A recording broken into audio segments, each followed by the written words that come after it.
This time in the MuleTown Speed Shop, we LS swap the wagon and we do it low buck.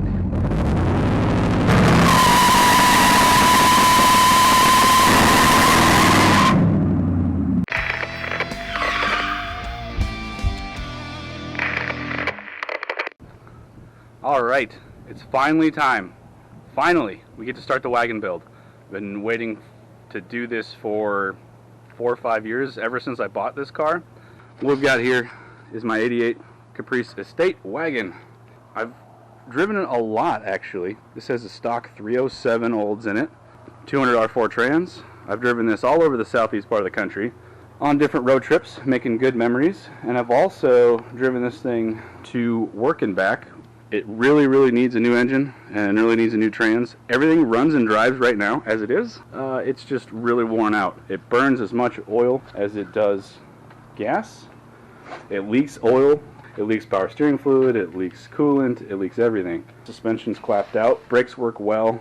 This thing has been sitting around so long waiting for me to do this that I actually sold the car. The gentleman that bought it couldn't come actually pick it up, and after 6 months I sent him his money back because it had been long enough and I wanted to keep it.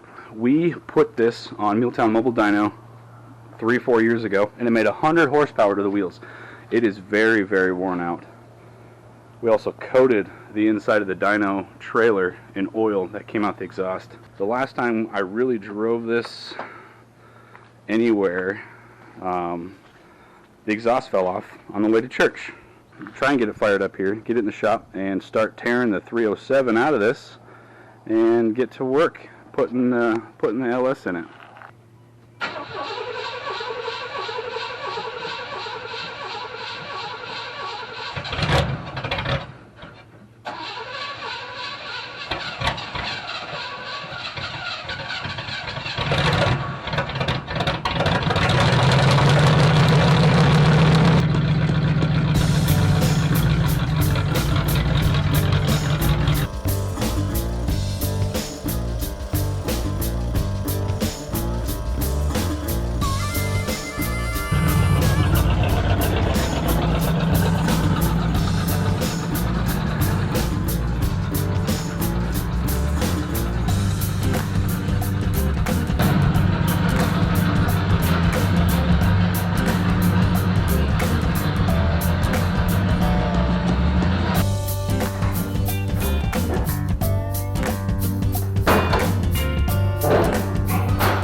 That was the last time that this engine is going to run in this car. I don't know what I'm going to do with the 307 olds because it still runs. It actually still fires up and idles okay. It's just worn out. But I'm going to try and get this done in 7 days, and it's just me right now, so we'll see how this goes.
Right here. This should be comical. This is a giant hood.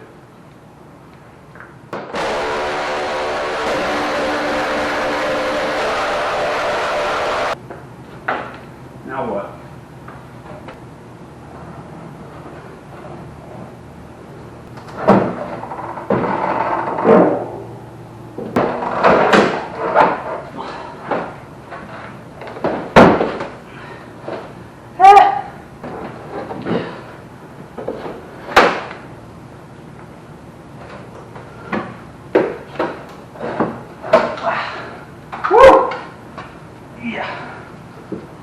doing stuff on your own is always a little bit more interesting than how you see it done in the TV shows.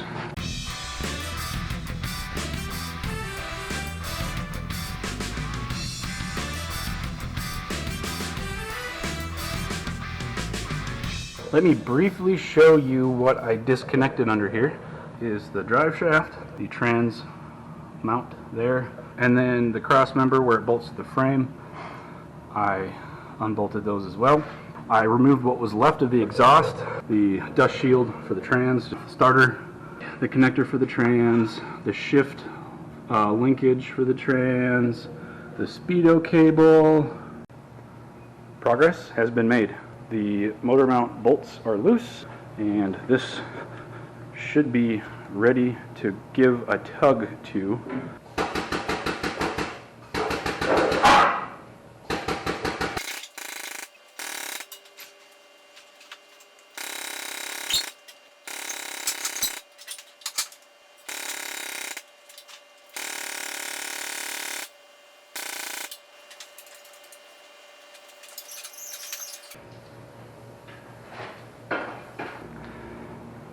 .307 olds, 200R, out of the Caprice.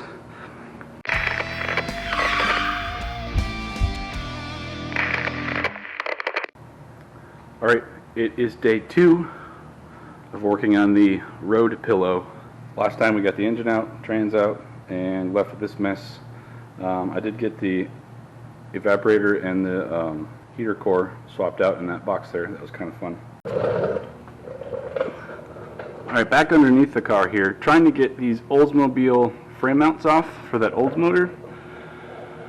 They've got 2 bolts and going through this cross member. You can see the one there. That one's easy enough to get to, but there's another one way, I don't even know if I can show it to you. It's way up in there. So the only way to really get to it would be to take this control arm off. And it's like that on both sides. You can see that's our guy. I got the bottom ones off on each side. Those are easy to get to. Those top ones, I'm just going to grind that off. I think it's time to talk about what engine is actually going to go in this car. Y'all have been patient enough. We have this 5.3 liter, and if you're new to the channel, if you don't know the backstory here at MuleTown Speed, we have an engine business that specializes in LS engines for customers doing swaps and conversions. So because of that, we have a lot of spare parts laying around. So I took this engine, put it together with spare parts to put in our wagon, just to show what you can do with crap that you have lying around. And it's not all garbage. There's some good parts here, but it is mostly free for us. So what we have here is a 4.8 liter Gen 4 block that we started with. That had a crank in it that was needed for another project, so that went away. I just had a block, and then I found a 5.3 liter Gen 3 crank, so it's a 24 tooth reluctor wheel on that. That crank went in this with a new set of bearings. And I found a connecting rod and piston set off of a Gen 4 5.3. So it has the beefy rods and the full floating piston, the wrist pins though, all the good stuff there. The camshaft, it is a sloppy stage 1.5 cam. So normally I run the sloppy stage 2, which is like a 228, 230 duration. It's got some chop to it. But for this, I wanted to be able to throw the keys of the wagon to my wife and have her drive me home from Applebee's if I have too many soda pops or something like that. So the idea of having something a little bit smaller that would not want to push through the brakes at like a stoplight with the stock converter, that was what I was going for. So this is a 220, 224 duration at 50 thousandths, and it's like a 575 lift. That stage 2 is a 585 lift, so a little bit less lift, a little bit less duration. And it got, all the normal stuff. I got new head gaskets, new oil pump, new lifters, new timing chain.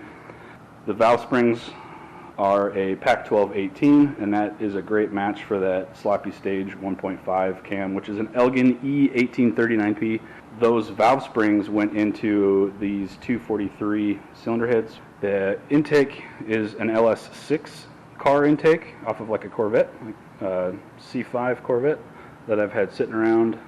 The electronics on this, because it's a 24X, I'm able to run the simple Gen 3 computer and fuse block and wiring harness. The accessories are held onto the engine by a set of brackets from ICT Billet. A lot of times doing swaps like this, I have issues with like the power steering and the AC compressor hitting the frame rails and steering box and stuff on these cars, and I've just decided I'm going to try these out. It puts them up nice and high and kind of spreads them out a little bit. Because this engine bay is so big, I'm not worried about the width, though I hope they fit. And they are nice and basically level with the top of the intake. And that's an F-body power steering pump that you use on that. And the alternator is just a stock truck alternator. And I think it's a Sandin 508 compressor that it needs for the AC compressor. But I wanted AC, I want heat, I want this to be like a normal daily driver, driving around town type of car. On the back is a flex plate off of a 6-liter LS engine.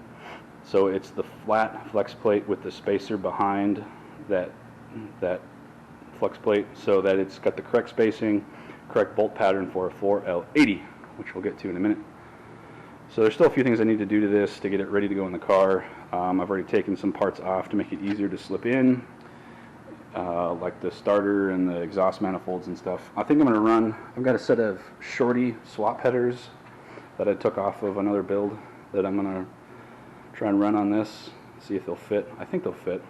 I'm running a truck water pump. All the accessories have the truck spacing on it, so I kept the factory truck harmonic balancer, the truck crank pulley, and truck water pump. I did switch to a Gen 4 style water pump, so the outlet sticks out a little bit further to the side instead of kind of straight up and out, so that I've got clearance for the throttle blade doohickey. I'm also running the GM muscle car swap pan. Motor mounts are these. I got this off of Amazon, this kit. So you've got these guys here, which bolt to your engine, and then these guys bolt to that and go down to your frame, so you can just weld them on and cut as needed for those to fit. So the motor mount part of this program looks kind of like this. I had these plates. These are from LSX Innovations. You can get these pretty much anywhere though. They have bolts to bolt them up to the LS block, and then they'll have different various patterns and things to bolt, you know, small block Chevy or big block Chevy mounts to different configurations depending on what you want to do. Some of them have slots that you can move things around. These have different hole sets, so you can have 4 different patterns to mount to. But I had these, and this is what I'm going to use in conjunction with these Amazon sort of universal mounts. So this guy here bolts to, like, you'll bolt this to the block, and then this guy goes on here like so. After some monkeying around, I finally got all 3 of my components here on the floor ready to go together. So I've got 5.3, got the 80E, and then this converter I found in the back room in storage. It took me a while, but I got it. This one is supposed to be a good converter. At least that's what the box said. It was in a box, and it had this cool seal on the input, so all the critters and the critters' poop were not inside the converter, which is awesome. So you know there are days where everything just goes together. You feel like you're just cranking through it, like stuff's just working.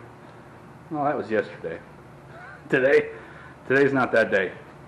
It's already 2:30 in the afternoon, and well, things are still sitting around on the floor. They're not putting themselves together.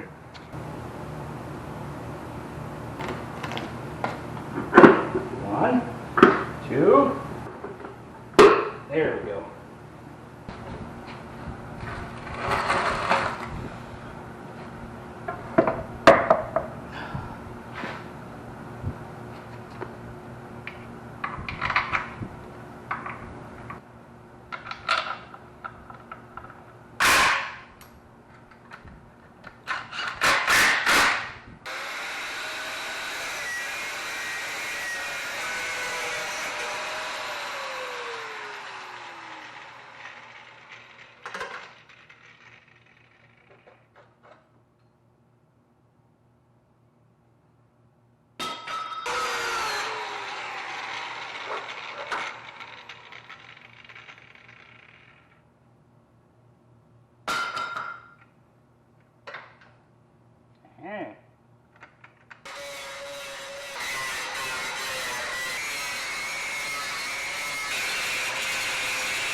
Right, so there is a cross member. No more motor mounts. There's a gajillion holes. Look at all the holes that they put in there. My goodness, guys. So I'm gonna go ahead and swing this in there and see if it fits.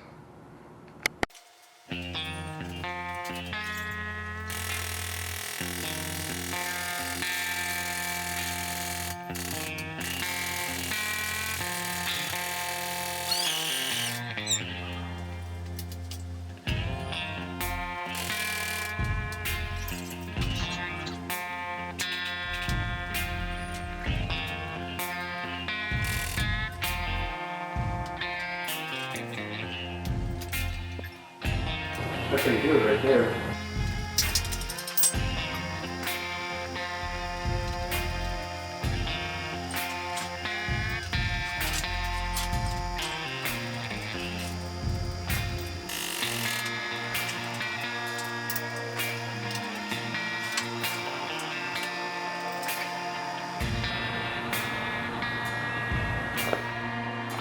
My goodness.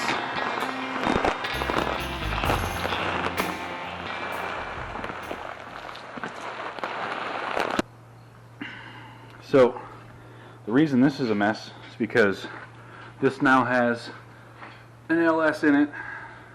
It's sitting right where I want to, and I've got some wood right there underneath the oil pan to space it up off of there just perfect. And I've got everything spaced correctly, so you can see motor mount there, and on that side right there, those are ready for the tabs to be cut and welded. The oil pan is about an inch off of the back of the cross member, which is perfect. So it's right in where it needs to go. So the next thing is going to be engine mounts, trans mount, and then start hooking everything up. If you're doing a LS swap, or pretty much any engine swap like this, by yourself, it's kind of like making sausage. The end product is probably going to taste good. It's probably going to look okay, but you probably don't want to watch it being made. This is sausage right here. Making some sausage. Today's episode brought to you by Special Kitty. Good morning. It's the morning of day 3. I'm starting with motor mounts. So these are the tabs that are going to connect to the motor mounts that are on the engine down to the cross member and get welded on. Now these are designed as sort of a universal deal. They give you lots of length here. So I'm going to cut a couple of these out of cardboard so then I can sort of mock them up where it's at right now, since I know my engine is right where I want it to be. And then I can, like, you know, make a little cut line and trim it and then get it so it's perfect, and then I can trace that back out on this, cut that out, and be good to go. Underneath the old estate here, got my transmission cross member all bolted up into the factory spots. No re-drilling needed. Look at that. Factory hole there. Didn't have to do a darn thing besides some wiggling. How cool is that? So obviously the 200 R4 that came out of this car is a whole lot shorter than this 4L80, but because I pushed that engine and trans so far forward that it just happened to line up like this. Okay, so now hopefully you can see what the program is here. This is on the driver's side. You can see I took those cardboard templates that I made of these pieces, and I fit them up and cut them and whittled away at them until they're a good fit. You can see how small they are now, until I have a good pattern there. So I'll take those out, set them up on here, trace where I need to cut, and I'll cut them out, and then the big ones go on there. I'll get both sides done, and fitted on there, and then if everything looks good, then I'll weld them in.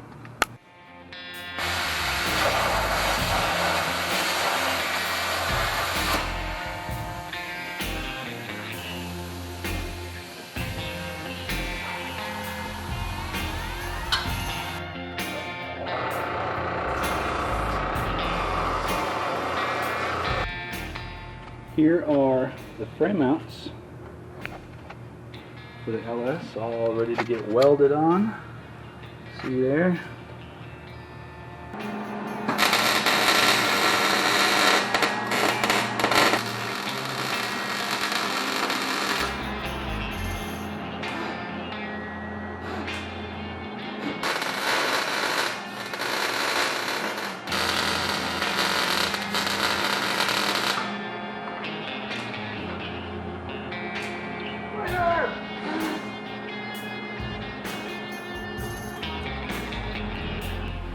And then the other thing that was bugging me, I wasn't sure what I was going to do, is how to get this column shift to work.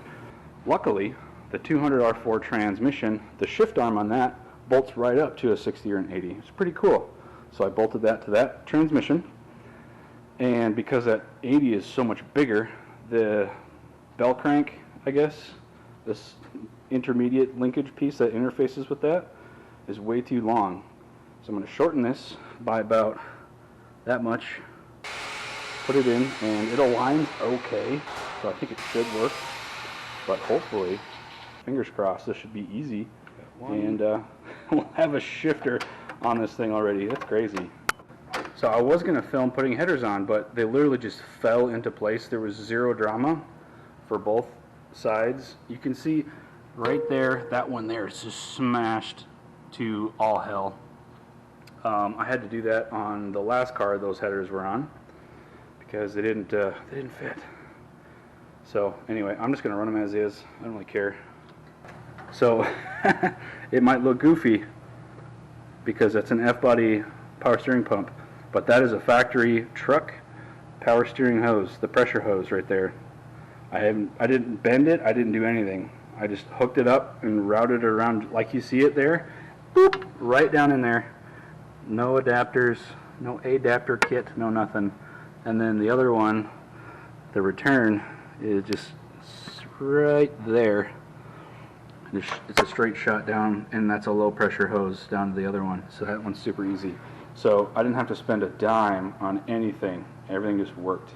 Just factory truck stuff, which is pretty cool. So it's day 4 on the wagon build.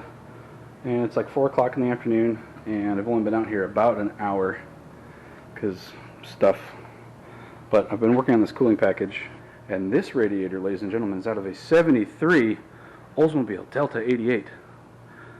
So it's a big block 455 Turbo 400 B-body from 1973. I love that car. I got a lot of good memories with that car, and this is really the only thing that I have left from that car. It has gone to the junkyard. I'm going to use this no matter what. It fits in there nice, and I have stuck my fan on.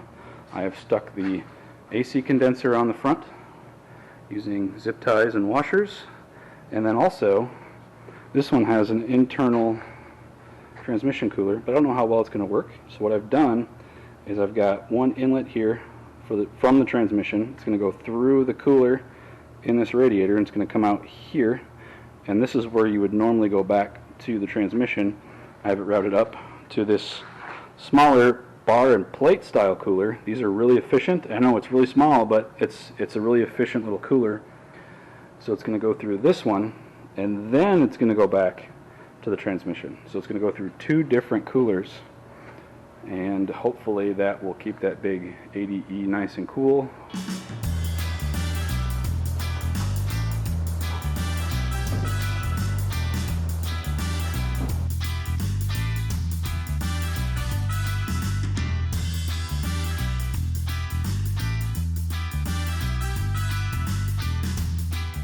So I spent a couple hours monkeying around with radiator stuff. Today I've got my lower hose there all hooked up, not quite permanent. You can see I've got zip ties holding the radiator in, but darn, it's really in there. This thing's not going anywhere. I even got this vent line in, so it runs into this top tube. But that is the air bleed for the cylinder heads. That's important to get the air out of those cylinder heads, out of the cooling system.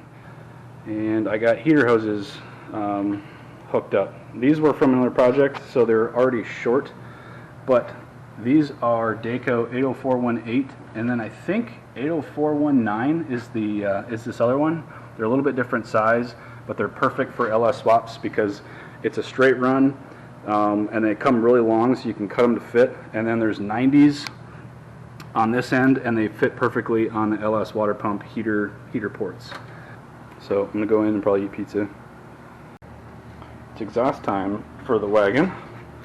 These two leftover cobbled together sort of downpipes that I used in a previous project. I had them just sitting around, and I like them because they've already got these cool flex joints in them. I got those on eBay, and they're actually really, really nice. And the mufflers that we're going to use are these Flowmaster Flow FX. This is a stainless, like a flow-through design, kind of bullety looking deal. So, see if I can get this out.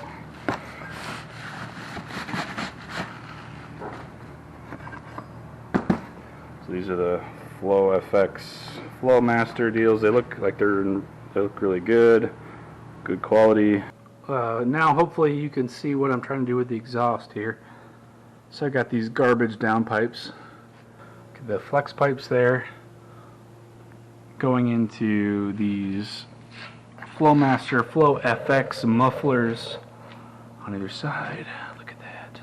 And those are going out to some 45s, which boop, leave, and then back towards the tailpipes. I've got actually, like you can see right there, it's a piece of old belt. It's a leather belt that I made into exhaust hangers. Right there. And right there. See that? That's old belt. Our transmission cross member originally had a whoop-de-doo there for the exhaust for the original setup. Obviously this was just a 2-in-1 type of single exhaust. It didn't have any provisions on the driver's side for any type of exhaust dual setup or anything. So what I did is I notched that guy. Took my plasma cutter, cut a big old chunk out of that guy. Otherwise this thing hung way too low. That slash cut there. I'm probably going to change it and do something else in the near future, but it's something to at least get me going. So I got that. That's the exhaust. I basically checked that off the list. So I'm moving on to fuel system now. So I've got this octopus looking thing from another build. Basically this is a Walbro 255 inline pump. I don't really love inline pumps, mainly because they're loud, but because they're not in the tank, they're not getting cooled by the fuel, so they tend to not last as long. So basically it goes from the pump into this Corvette fuel filter regulator with some fittings and a chunk of push lock hose. This has to be rated for fuel injection, not the part store 3/8 whatever. It's got to be the good stuff. And this guy here has an outlet here that goes up to the engine, and then a return here, which these two here are going to connect to my fuel tank, and then this one here will go up to my engine, and then I have this push lock hose here already made up from another build. It's takeoff stuff, so that'll connect to my fuel rail. So I've got the new sending unit in, and it's specific for a wagon. It's got those long sort of long pipes on there that'll be connecting to. Fuel system is done. Let's go over what we did real quick here. What we did here is I used this old heat shield for the muffler that's no longer on this car as sort of a plate to mount my fuel pump. and the feed goes to a C5 Corvette fuel filter regulator. These things are used everywhere for LS's. It regulates to the needed 58 psi, and then the output there goes to an AN fitting to push lock, which goes up to the front of the engine, which I'll show you in a second. And the return comes out the back and goes to back to the tank there. This is a Walbro 255, which I think is, they call it a GSL 392, I believe. So I just have that going to a 90, which goes up there. Ends up basically wandering around, meandering back down to here. So you've got on the left, you got a feed, in the middle is a return, and on the far right is a vent. Alright, just to finish this fuel system out before we move on to wiring, I kind of already started on the wiring, but fuel system, get this big half-inch line here, push lock running to a push lock connector, which is just like a 90 into that fuel reel. What you're also going to want to do is get some sort of manual for your car. In this case, this is a Caprice Wagon that has electrical diagrams. Just to get this thing fired up, you need very little. You need just these things here, the powers, the grounds, the key switch power, and then the starter circuit. But to do everything else, and especially like for this car, I want cruise control to work. I want this to function like a normal daily driver vehicle. This is going to be a lifesaver here. Alright, so each one of these has a place on the factory truck fuse block besides the grounds. Those are obviously going to go to the chassis and the frame and the battery. So that PCM at this point, if you're doing this right, PCM is on. It's going to be triggering things. It's going to be getting ready to fire up. So you need to wire that fuel pump. On the factory fuse block, there's an output for the fuel pump. It's going to trigger that fuel pump to come on, and at that point there should be nothing else keeping this thing from starting. So that's step one. If you can find those wires, that's the majority of the way to actually getting this thing to crank. I can show you in a minute, but basically your factory truck fuse block is going to hook up to one of these connectors here. So it's going to be in this area. We went in our bucket of stuff and found a takeoff battery cable for a Silverado. This is going to be like out of any LS Vortex Silverado with a 5.3. We've got a connection there for our starter. Okay, and this goes around, and there's like a little battery junction box here, which is going to go kind of on the driver's side of the engine. A wire here that's going to connect to the alternator, and another wire here that's going to go to our battery. It's going to go to the battery, and then this guy here is going to go to our fuse block, which is going to be like the main power feed for the fuse block. So you can see it's going to go right there. That's going to be your main power feed right there. Most of the wiring is actually done. It's actually not that difficult. It just kind of takes some time to kind of go through the factory car stuff, figure out what you want to use and what you don't. But to get the engine to fire up, the main stuff, the powers and the grounds, the switched battery positive, battery solenoid wire, fuel pump wire. That's all done.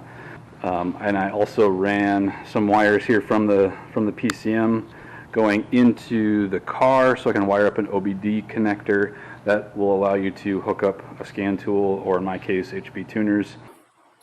All right, it's evening, day 6. I've only been out here a couple hours, but I am, I think, ready to fire this thing up for the first time here.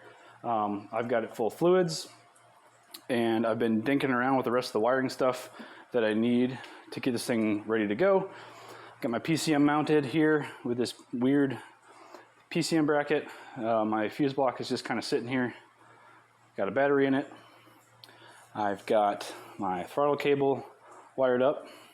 I've keyed it on, and the PCM lights up, so I know that's all working because it cues the prime on the fuel pump, so I know that that's working.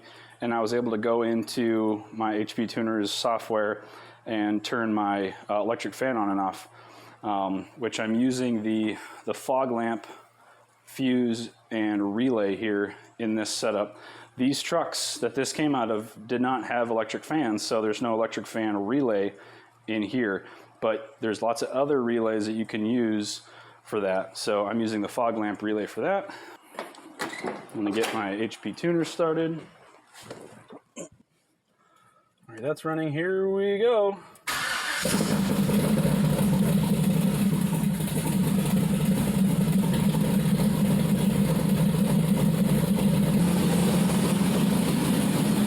But it runs. Woohoo! It's alive.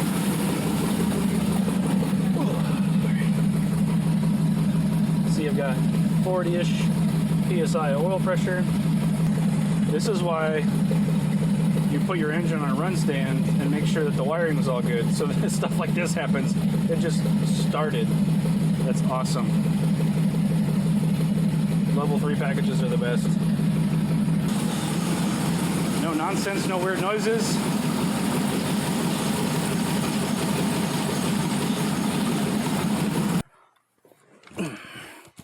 So I'm pumped. So day 6 was kind of a non-day. I probably spent 2 hours here hooking up a battery, putting fluids in it, you know, and getting that wideband and stuff put in, that type of deal. Very, very little actually happened today. So really, I mean, shoot, I can bench race all I want to, but call it 6 days. Even then, like, still, it's ready to go out and start tuning. Well, oh, let's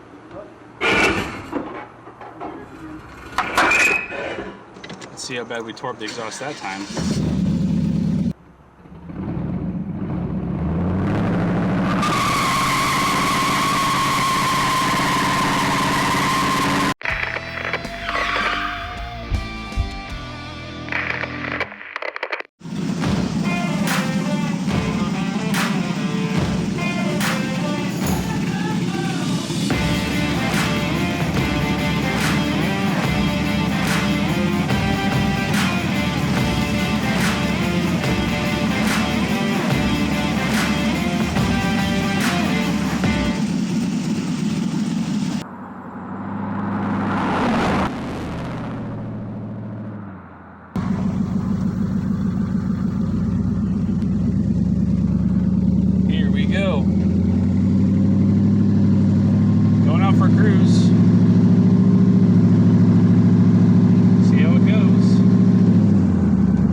Smells. Big world.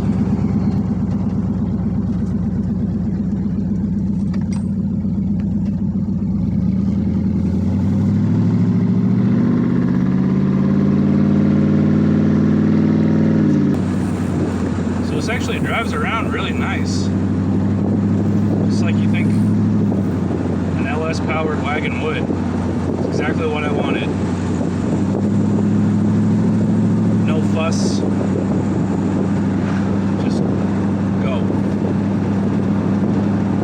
I've still got some kinks to work out. For the most part, it's exactly what I want. This is pretty cool. Look at all this space. It's a wagon. Beautiful night to be out cruising around in the MuleTown Speed wagon. Going to the store to get bananas. Almost hit some doves.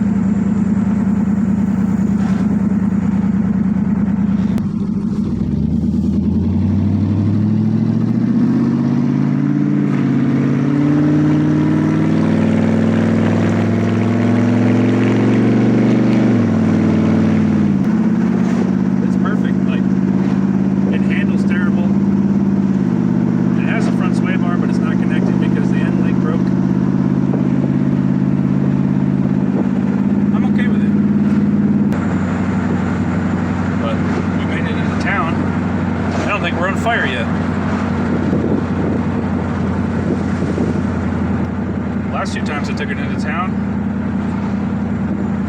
broke down. First time we broke down, I melted the fuel pump wire on the exhaust. My bad. Second time we broke down, I lost a serpentine belt, which has never happened before. And then I also rubbed through an upper radiator hose on that same belt, or on a pulley. Alright, I actually did come to town for bananas, so I'm gonna go get those.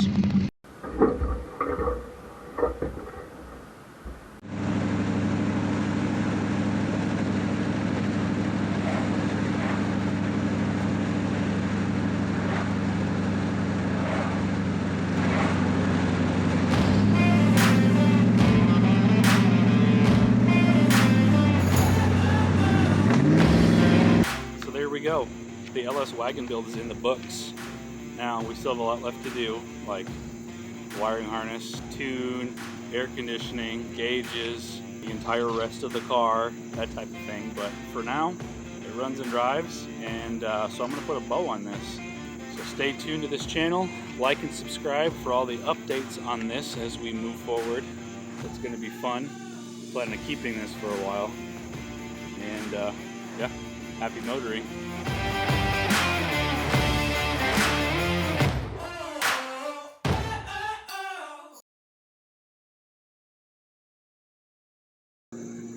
Gilly billy himdy himdy.